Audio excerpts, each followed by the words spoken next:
kasih. Mengakui, ya, pelajaran mengakui. Salam dan Amsal pasal 3 ayat 5-6. Percayalah pada Tuhan dengan segenap hatimu dan janganlah bersandar pada pengertianmu sendiri. Akuilah Dia dalam segala lakumu, maka Ia akan meluruskan jalanmu. Oke.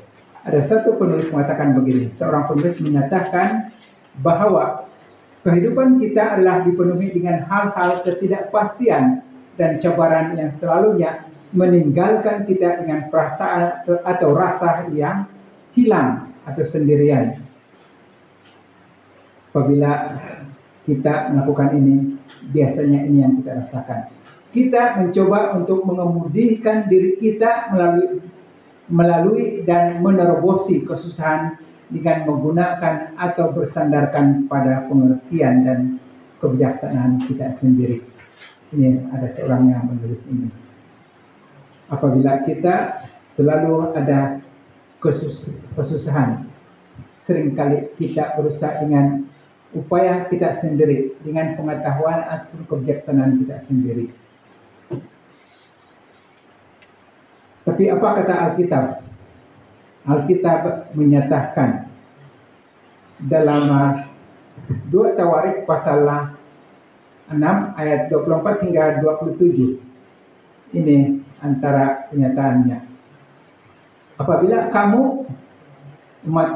umatmu Israel terpukul kalah oleh musuhmu karena mereka berdosa kepadamu, kemudian mereka berpatah balik dan mengakui namamu, dan mereka berdoa dan memohon di hadapanmu di rumah ini, maka engkau pun sekiranya mendengar dari sorga dan mengampuni dosa umatmu Israel dan mengembalikan mereka ke tanah yang telah kau berikan kepada mereka dan nenek moyang mereka. Ini penyataan Raja Salomo yang pertama. Apabila mengakui dia berdoa untuk umat bangsa Israel, umat Tuhan. 26 dan 27. Apabila langit tertutup sehingga tidak ada hujan sebab mereka berdosa kepadamu, lalu mereka berdoa di tempat ini dan mengakui namamu, dan mereka berbalik dari dosanya sebab engkau telah menindas mereka.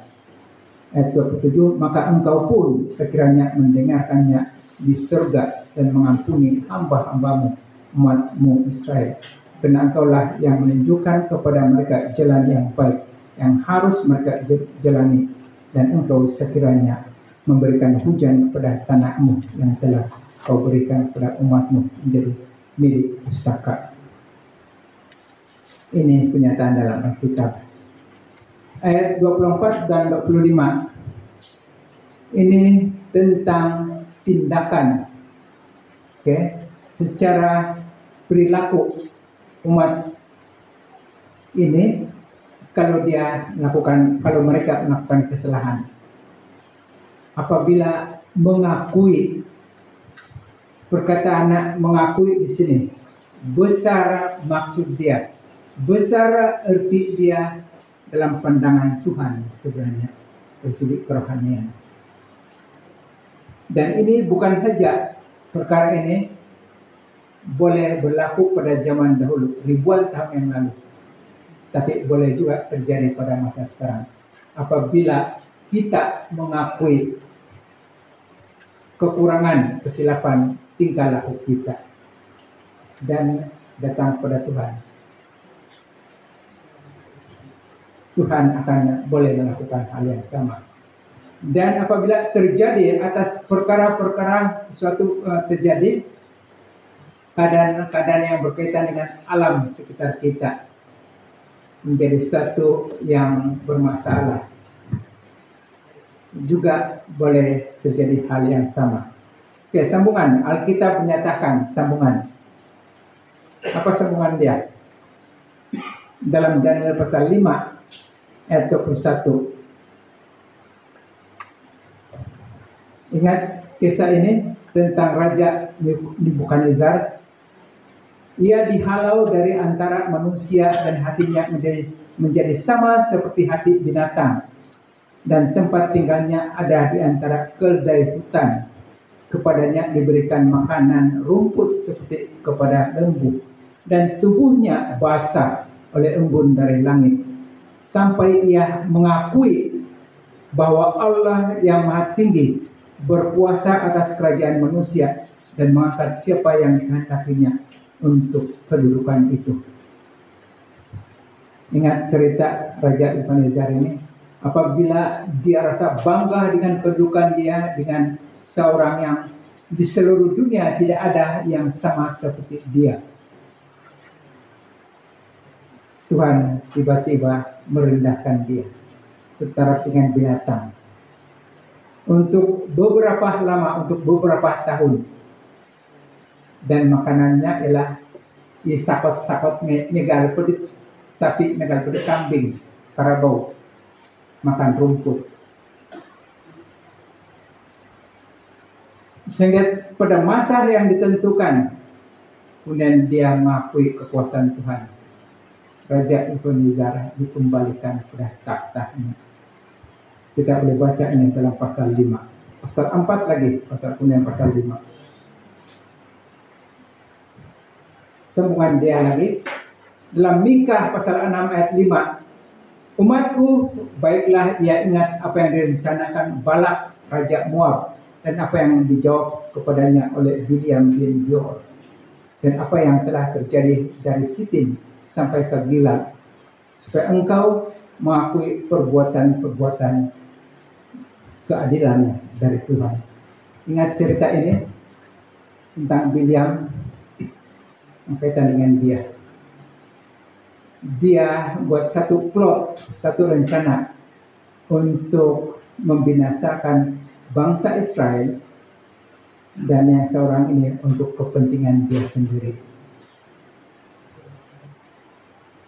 Sehinggalah dia betul-betul mengakui perbuatan-perbuatan tersebut. Tuhan mengubahnya. Kemudian dalam Roma pasal 1 ayat 8 juga menyatakan ini. Dan karena mereka tidak merasa perlu untuk mengakui Allah, maka Allah menyerahkan mereka kepada pikiran-pikiran terkutuk, sehingga mereka melakukan apa yang tidak pantas.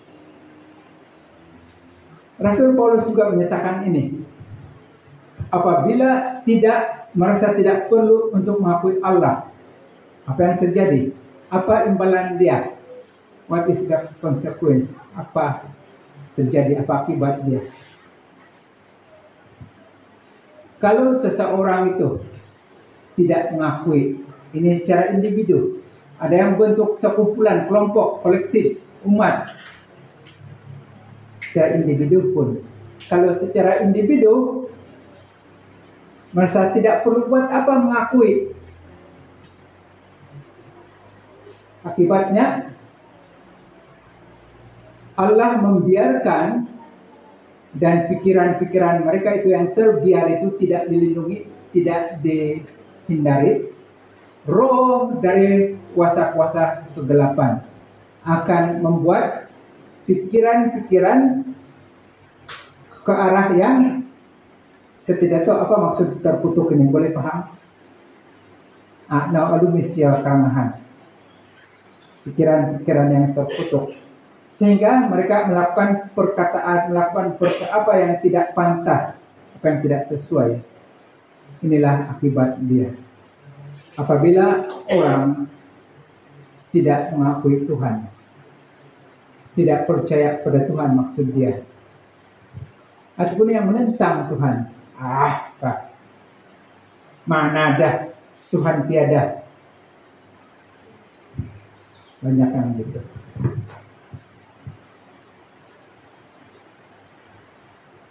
Percaya sepenuhnya kepada Allah dalam semua perkara. Alkitab mengatakan ini dalam Amsal pasal 3 ayat 5 dan juga 6, mengingatkan kita tentang cara yang lebih baik. Ayat tadi itu mengingatkan kepada kita cara yang lebih baik, itu mendorong kita agar percaya kepada Tuhan, kepada Allah dengan sepenuh jiwa, tidak bersandar kepada pengertian kita sendiri. Ayat ini juga mengajar kita kepada kebijaksanaan yang sebenar, yaitu datangnya daripada pengakuan. Itu mengakui Allah dalam semua langkah kita, membiarkan Dia memimpin jalan-jalan, itu tindakan kita. Percaya pada Tuhan dengan sepenuh hati adalah memerlukan penyerahan. Itu dengan percaya sepenuh hati itu kepada Tuhan, kita perlu buat satu penyerahan, itu berserah kepadanya, yaitu segala keinginan, rencana kita. Itu bermaksud rela mengakui bahwa kita tidak mempunyai semua jawaban atau penyelesaian dan perlu memilih untuk bergantung kepada hikmat dan kepimpinan Tuhan yang tidak terperi, unlimited, tidak terbatas. Apabila kita ada rencana tertentu yang kita buat, kita coba berusaha untuk membuat kertas kerja kita. Bagus juga itu, ada kertas kerja itu. Tapi yang terpenting di atas semua itu ialah Tuhan. Kita serahkan kepada Tuhan.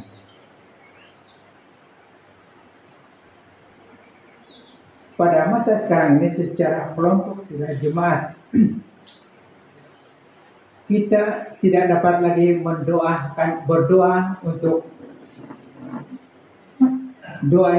dilakukan oleh satu orang, mesti dilakukan bersama. Kalau kita berdoa untuk sesuatu perkara seorang diri, agak meragukan. Kalau saya berdoa untuk satu orang untuk kepentingan bersama, saya boleh berdoa. Tapi saya agak meragui kalau doa saya itu dijawab. Kecuali ada orang, sekurang-kurang ada satu orang lagi. Kalau boleh ada 3 orang. Apa kata Alkitab? Apabila ada 2 atau 3 orang berkumpul berdoa bersama atas namaku, I'll be there. Saya akan ada bersama-sama dengan dia. Saya katakan ini. Saya pernah dipanggil untuk menghalau kuasa roh jahat. Saya coba berdoa satu orang diri, tidak dapat. Senyum saja itu roh tular telinga.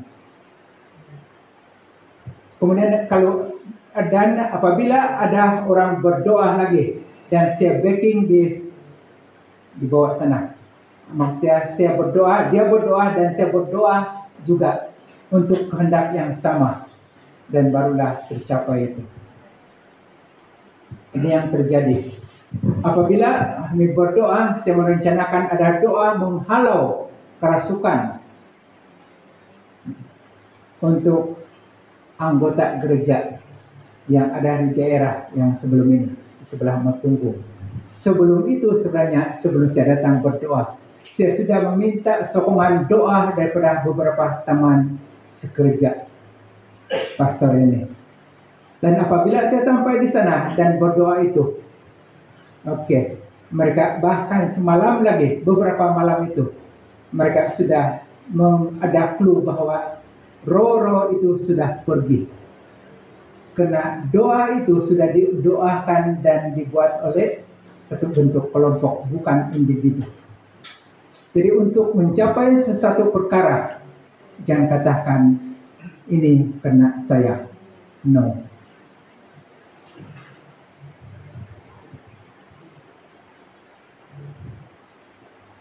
Apabila kita bersandar terhadap pengertian kita sendiri, kita akan terbatas pada pandangan dan pengetahuan kita yang terhad. Tapi apabila kita percaya pada Tuhan, kita menepuk ataupun kita meminta hikmat dan pengertian dari Tuhan yang tidak terbatas itu. Percaya kepada Tuhan juga menuntut atau memerlukan kerendahan hati. Apabila kita mengaku percaya pada Tuhan, yang paling penting ialah kita perlu kerendahan hati. Suatu pengakuan bahwa bukan kita yang menentukan, tapi Tuhan yang mengawalnya. God is in control. mengakui bahwa rencana kita itu mungkin tidak selalunya sejajar dengan kesempurnaan kehendak Tuhan. Oleh itu kita harus dengan rela, dengan rendah hati untuk berserah kepada kepimpinannya, walaupun terasa seperti bertentangan dengan pemahaman atau cita rasa kita. Satu lagi perkara, mungkin sukar namun tidak mustahil. Oke. Ini kita berbalik pada Amsal pasal 28 ayat 13. Siapa menyembunyikan pelanggarannya tidak akan beruntung, tetapi siapa mengakuinya dan meninggalkannya akan disayangi. Ini yang terpenting sekali. That's why dalam Alkitab kita selalu dikatakan we need to confess. Repent, itulah to pray itu. Apabila kita buat doa, kita ikut metode kaidah pray. Kita mulia, kita puji Tuhan. Yang kedua kita confess atau kita repent, mengakui masalah diri kita. Barulah kita ask, kita memohon, kita meminta. Dan yang Y itu, yielding itu kita berserah pada Tuhan. Serahkan semua itu atas kuasa dan kebijaksanaan Tuhan. Itu yang kita lakukan metode dia. Keindahan tentang percaya pada Tuhan. Rupanya ada keindahan juga. Oke.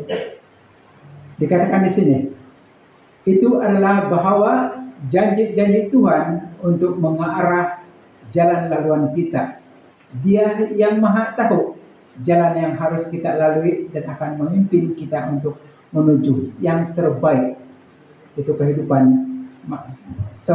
masa depan kita, bukan masa depan kita, kehidupan masa depan kita.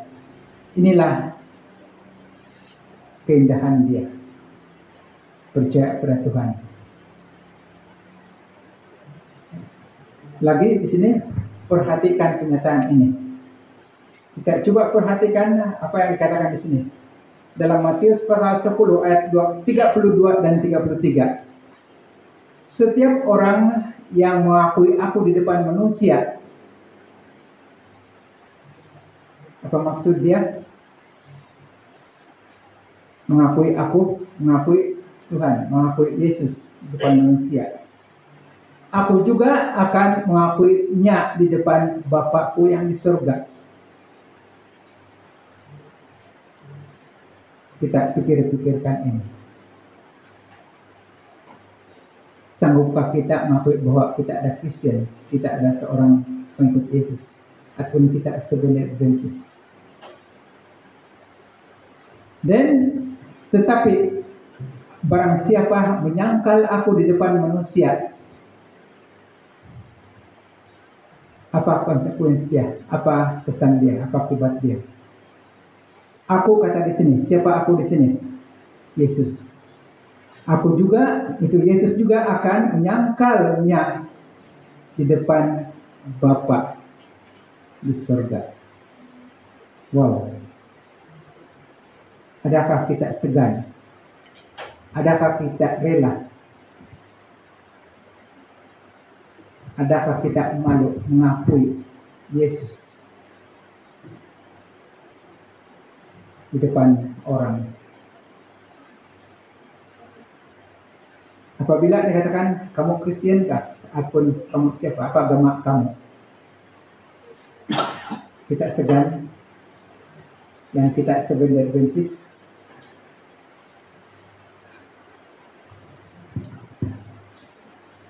Perhatikanlah kenyataan ini.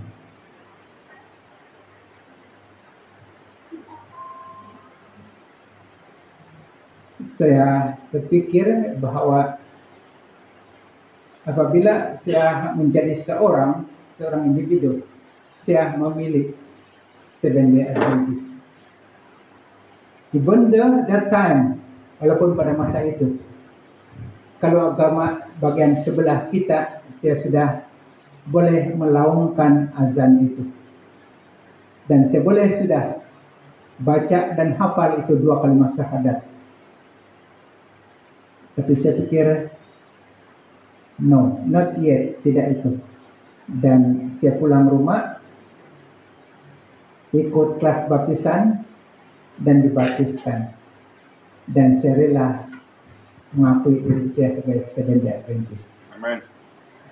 Saya tidak segan. Happy Sabbath. God bless. Amin. Terima kasih. Tuhan memberkati. Amen.